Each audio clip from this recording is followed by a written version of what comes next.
Hello everybody and welcome to Nathan on Shuffle. This is the latest episode of New Music Friday where I talk about the big prog headlines for the week and give you guys updates on my channel. So hopefully you guys will appreciate that and have fun with me today. Today is January 28th, 2022. And so let's get into the 5 headlines. Number 1 is kind of personal news. Nathan on Shuffle is now a podcast as well. Basically, I've been getting a lot of requests from people that they would love to have these shows in a podcast format so that they can listen to them when they're on the go, when they're commuting, when they're, in their cars or off and doing things and don't really have a way to watch YouTube necessarily. So I thought I'd oblige and look into creating a podcast version of this YouTube channel. So I have done it. I've created Nathan on Shuffle as a podcast. It should be out there and available on most podcast platforms that you can look up. I put the show on Anchor. That's how I load the show in. So I'll put a link to my Anchor site in the description, but it should distribute it to all of the normal podcast places that you normally listen to podcasts.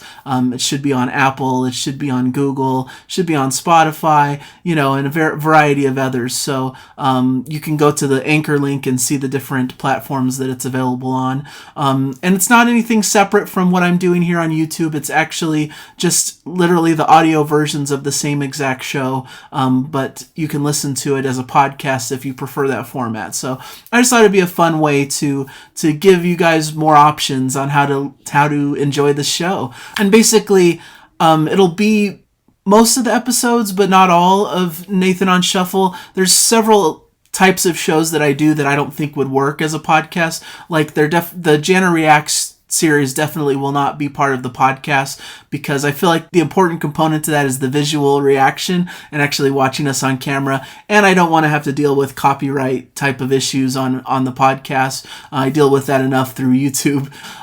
So that's basically what I'm gonna try out, is doing the podcast for the New Music Fridays, for album reviews, for album rankings. I think all of that works well, but not for Jana Reacts. That will be just living on YouTube. So just thought it would be a fun way to kind of give you guys more options. It's nothing different, really. Everything on YouTube's remaining the same. I'm not like transitioning over to purely a podcaster. That's not at all what I'm saying. My primary place is going to remain on YouTube. That's where I've built my small and humble following here, so I plan to continue, but I just thought it'd be fun to put a different version up on a podcast as well, so that will be available to you guys. Second is, of course, the release of the new Jethro Tull album, The Zealot Gene. Of course, Jethro Tull is a legendary figure, a legendary band in the prog community. They've been around since the 60s. Their classic period, at least for us prog fans, is probably in that like early 70s range, with Aqualung and Thick as a Brick and Passion Play and all of those types of albums. Really prog staples in my opinion. But this is their new album, The Zealot Gene, their first in like 19 years since the Jethro Tull Christmas album in 2003. I was listening to it this morning and it's really, really cool. I thought it was really nice, really well done. Whether, is it much different than being an Ian Anderson solo record?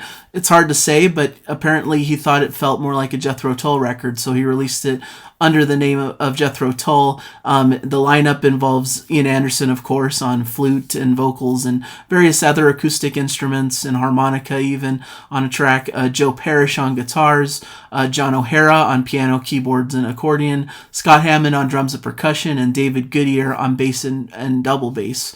So really pleasant album, kind of split into band pieces and also some acoustic stuff that I think Ian Anderson mostly worked out on his own. So it was kind of made during a lot of the quarantine period, the last couple years. So really a cool release, notable in the prog community, and I recommend you guys check it out if you're Tull fans especially. Kind of has that cool classic acoustic folk vibe. I know there's like Ian Anderson's voice is not quite what it used to be. He does a lot of that kind of talking style of vocals because he just doesn't have the range he used to. So that's something to get used to, but the music behind it feels really classic Tull, a lot of folk kind of inspirations, a lot of acoustic elements. I really enjoyed listening to it, and I'll be doing a album review of it to come in probably a couple weeks as I get more into the album. And I'm also doing a big Jethro Tull album rankings that I'm really excited to put out. And it's a little bit different than the album rankings I've done in the past because I was less familiar with the majority of his catalog. Like, I know those few albums from the early 70s, but a lot of these albums I'm listening to for the first time over the past few months, and I'm trying to just put them in a ranking based on really a lot of just early impressions of the work. So it could be interesting to see my perspective as kind of a new listener to a lot of this Jethro Tull material and where I slot the albums and rank them. So that will be coming out soon. The third headline, of course, is the release of the new Big Big Train album, Welcome to the Planet. This is a really exciting release. Just to kind of give away my hot take on it, not a hot take, giving away my impression of it from listening to it pretty much nonstop since it came out earlier this morning.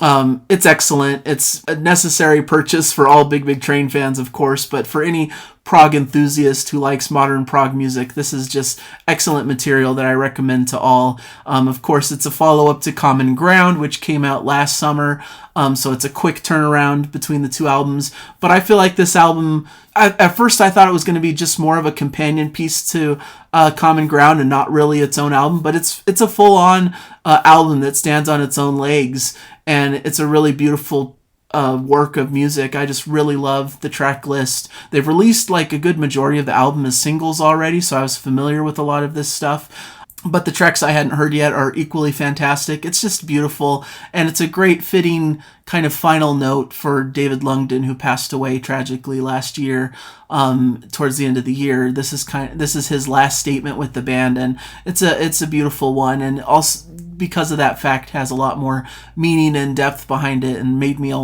pretty emotional as I was listening, knowing that this could be the last time I hear new music from David Lungden, and hear his beautiful voice. So that was a little bit sad, but it really is a celebration. The album is a celebration of life, a celebration of all the things that the band is known for, but also them moving forward in a new direction with some of their newer members.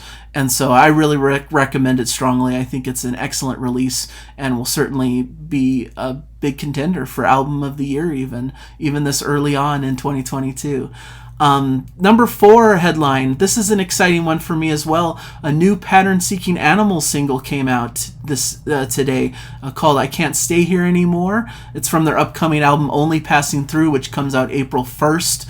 And there's also all the pre-orders are up for the album, so you can order it on vinyl and CD and all the different methods from your place of choice, your vendor of choice for those types of things. So I plan to pre-order the record. Of course, Pattern Seeking Animals has a lot of shared DNA with modern Spock's Beard. It has Ted Leonard on lead vocal and guitars, Jimmy Keegan on drum and vocals, Dave Maros on bass, and John Bogehold on keyboards, who did a lot of writing for modern Spock's Beard music post Neil Morse.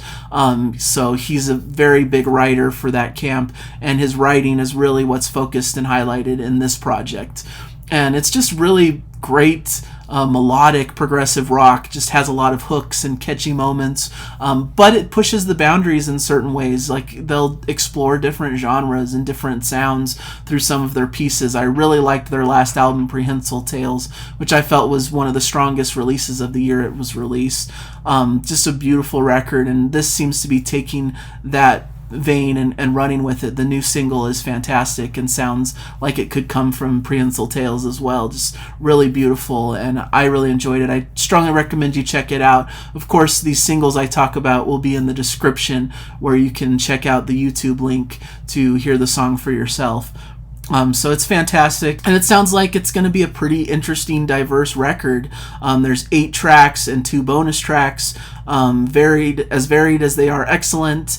from the opener Ever Dark Mountain to the weighty Much Ado and the 13-minute epic Time Has a Way. The album has something to please fans in all quarters. If you ever wondered what spaghetti western cinema would sound like in the world of 2022 prog, have a listen to Said the Stranger. For some jazzier stylings, lend an ear to Here With You With Me. So just really sounds like there's a lot of diverse sounds coming aboard on here.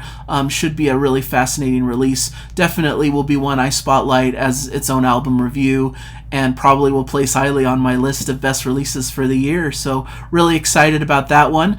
And the final headline, number 5, is Dream Theater released a new video for their single Transcending Time, which was from their last album, A View from the Top of the World, that came out last year. This was one of my favorite tracks from the record. It kind of stands out because it has more of a major key and has kind of a Rush vibe, more uplifting and more positive sounding than a lot of the other more darker tracks on the record. Kind of has a lighter feel with all this kind of heavy progressive rock that surrounds it. So I think that lends itself to stand out. The video that accompanies it is really great, so a great chance to check out the track. And they announced that they're getting support from Tesseract on their European tour. Their UK shows start in April. They're doing a North American run first, starting February 2nd, so just a few days really from now, starting in Mesa, Arizona, and then ending in Austin, Texas on March 21st before they start their UK leg of the tour in April. So a lot of touring happening for Dream Theater. They're a band that I considered seeing on tour this year, but I don't think the circumstances will allow for it. So, but there's a chance, so I'll keep you guys updated on that, but most likely we'll miss them this time around. But please check them out. They're always excellent live and really fantastic band. And then just some quick hits beyond the top 5 headlines. Voivod released a new single called Synchro Anarchy from their upcoming studio album. This is a Canadian progressive sci-fi metal band, so definitely an interesting group. This is the title track from the record that's coming out February 11th. So if you really like their stuff and the more heavier end of progressive metal, then that's definitely one worth checking out, and will definitely be in the description as well. Von Hertzen Brothers, a Finnish prog rock trio, released their new single, All of a Sudden You're Gone. A beautiful ballad. It's very melodic, very sweet, kind of has a folky tinge to it, some really nice harmonies and beautiful things going on before it kind of reaches an epic conclusion. Definitely recommend checking that one out. Once again, it's in the description. Red Alert in the Blue Forest is the album that's coming out from them that this single will be featured on. That's coming out March 25th. And then I saw Pain of Salvation are doing a North American tour following their Cruise to the Edge performance in May. So that'll be throughout the month of May in various locations. You can check out the dates online. And they're bringing along special guest Clone, which is another great modern progressive band that should be a lot of fun on that tour. So really cool stuff happening in the world of prog. A lot of great releases coming out, a lot of great singles that are giving great impressions of new releases, and then some great concerts and experiences for prog fans. So really excited about what's happening this year. There should be a lot of fun going on. So and with that, updates on the channel. Basically, of course, I mentioned the podcast update, so this show will also be available as a podcast.